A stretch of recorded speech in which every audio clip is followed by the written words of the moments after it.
Well, it looks like Nintendo's president gave us another glimpse at the future of Nintendo as a whole, and this stuff is once again extremely interesting. Let's just say Nintendo are making some moves right now. They are playing chess, and I would say this news overall in today's video is good news, but I could also see how some people would say this is kind of concerning news. So let me know your thoughts after we go through the articles in today's video. And right before we hop into it, I'd greatly appreciate if you guys could subscribe to the channel and leave a like on this video as well. Let's try to see if we can hit my goal of 25 subscribers in this video. All right, let's get right to it. So right here, Nintendo president hints that they are preparing to continue the support for the OG Switch. The Nintendo Switch has a ridiculously large install base, and not everyone has shifted over to the newer Switch 2, which has recently been announced to be getting a price increase. Speaking to investors, the Nintendo president Shintaro Furukawa has hinted to them that it plans to maintain support for the original Switch, basically saying while consumers think about upgrading or before they upgrade or until they upgrade. Nintendo Patents Watch says that they suspect that Nintendo's acquisition of Shiver Entertainment and their investment in Forever Entertainment were part of the plan to further extend the original Switch support. It is important to expand the entire software business instead of focusing only on the Switch 2 software, encourage people to transition to the Switch 2 at their own pace,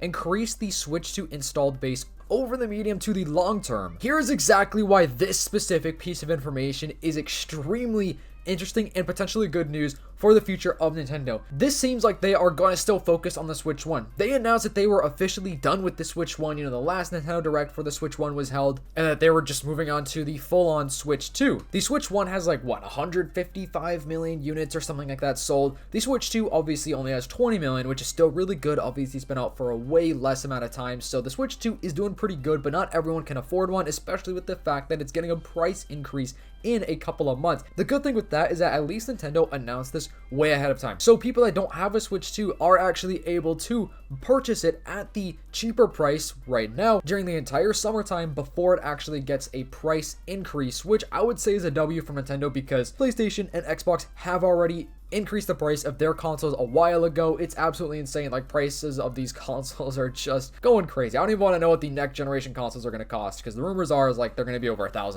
and that's just too much for an at-home console. That is the PC price territory we're getting into, which should not be the case for a console. They obviously have the Switch Lite and the OG Switch and now the Switch 2. So here's what's great about this. If they do keep supporting the Switch 1, that would also mean people could get into the Switch ecosystem or ecosphere, whatever you want to call it, at the lower price of the Switch Lite, which is $230 or something like that now, or the original Switch for, a lower cost than the Switch 2, and they would still be getting new games. So what this could mean is that the potential Switch 2 exclusive games, we could have a lot of those games actually making its way to the Switch 1. So I'm just going to use Donkey Kong Bonanza as an example, which I don't think that they're going to do this for Donkey Kong Bonanza, but think about that game. That's a Switch 2 exclusive game. Maybe their acquisition of Shiver Entertainment and Forever Entertainment was to kind of help them put games like that onto the Switch 1. So probably obviously run a lot worse, run at a lower frame rate, maybe have some cut content or just some things won't look as good, but still, some people don't care about that. And now here's why I think this is also great for Switch 2 owners and Switch 1 owners, because first of all, let's just start off the Switch 1 side of things. A lot of people, like I said, they can't afford a Switch 2 because it's very expensive, or some people just don't really want to buy a Switch 2 just yet, but they're planning on it in the future. This would mean that they could obviously play some of the upcoming games, not all, because a Switch 2 will definitely have its exclusive games still. Because I personally see a lot of comments on my videos and just people talking about stuff online about how they're just disappointed because some of these fun Nintendo games are on the Switch 2 only. Like Kirby Air Riders is another game that I could think of on the top of my head that I feel like could easily become a Switch 1 game as well. This would also help Nintendo have more profits. I know, talking about Nintendo and money in one sentence, it's like I'm talking about the same exact thing. But it is good for them because this actually means they could put more money and more research into the Switch 2, into the future games, into the Switch 2 Lite, because I'm sure they're going to have some sort of Switch Lite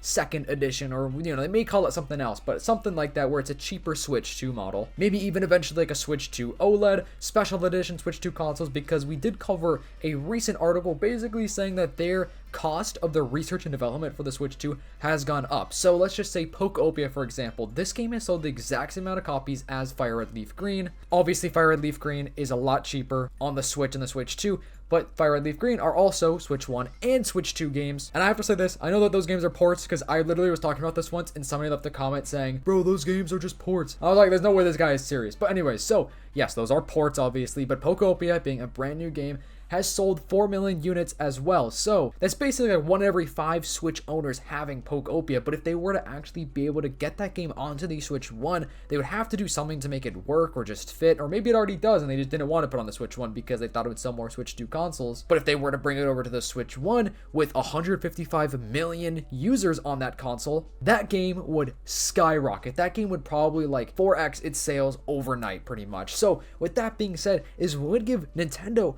a lot more money to mess around with and probably give us better games and better products overall, because the Switch 1 is definitely still capable of a lot. I know the Switch 2 is definitely better. It's a really good upgrade, but this also would low-key solidify everybody's idea of a Switch 2 literally just being the Switch 1 Pro. Literally just the Pro version of the Switch. If we're still getting some games that are going to be brought over and put back onto the Switch 1, not even to mention the third-party games are still going to be dropping on the Switch 1. So the Switch 1 could be a very long lifespan. Like, think of the PlayStation 2. I'm pretty sure the PlayStation 2 had a ridiculously long lifespan. Even the Wii low-key had a long lifespan, because the last Wii game that was officially licensed, Just Dance 2020, released in 2019 on the Wii. And obviously the Wii was out for a long time. So the Switch 1 could be sticking around for a long time, guys. Like maybe another 5 or 6 years with this console. Obviously not getting every single game that the Switch 2 would get. Like there still would be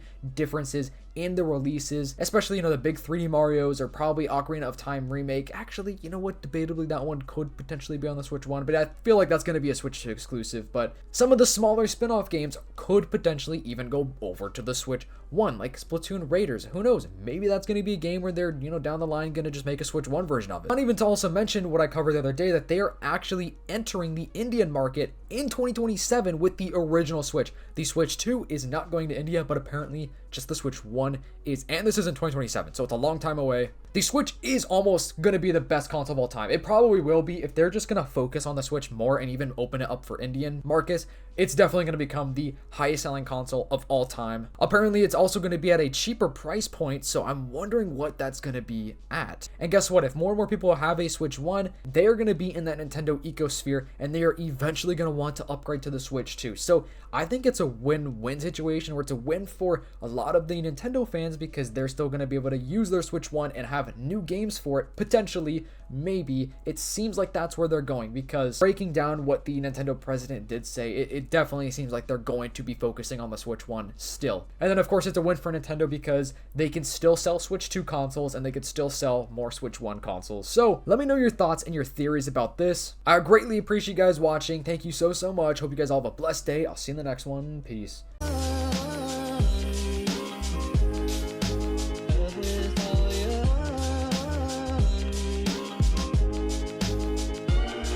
Someone